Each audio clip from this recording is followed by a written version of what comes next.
You know that tiny pause when a form asks you to pick male or female, and suddenly one checkbox feels like it matters more than it should?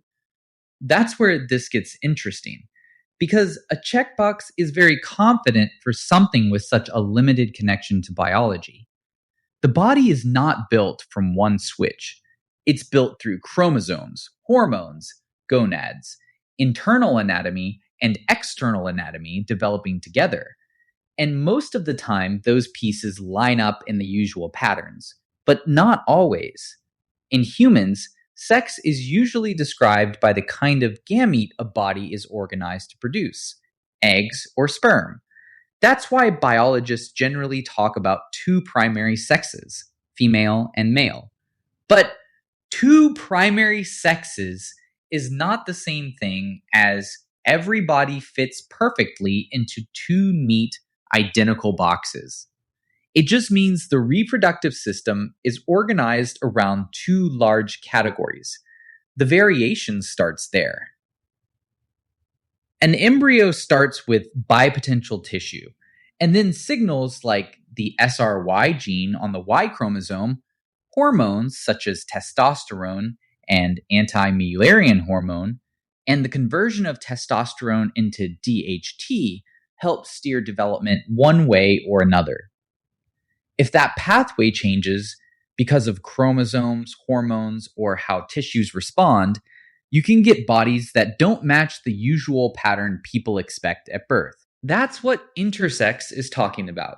It's an umbrella term for people born with sex characteristics, chromosomes, gonads, genitals, hormones that don't fit typical male-female norms.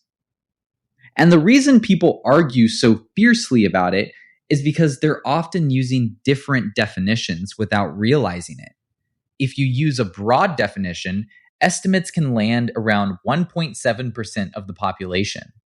If you use a narrow clinical definition, some estimates are much lower, around 0.02%, or about 1 in 5,500 births. Same humans, different counting rules. That's not a tiny disagreement. It changes the estimate completely. And intersex doesn't mean one single condition either. Congenital adrenal hyperplasia can lead an XX baby to be born with more androgen exposure than expected, which can change external genital development. Androgen insensitivity syndrome can do the opposite in an XY person, where the body doesn't respond typically to androgens, so the development goes in a different direction. Some people have variations that aren't obvious at birth and only show up later at puberty, when the expected body changes don't happen. So when you hear intersex, think less third thing and more variation in how sex development can unfold. Nature is doing what nature does, refusing to stay inside our neat little categories. Now, here's where the conversation shifts. Sex and gender are not the same question. Sex is about biology and reproduction. Gender is about identity, rules, and social meaning. There isn't a scientific rule that says gender must come in exactly two forms, because gender lives in culture as much as in the body. Some societies have long recognized more than two genders.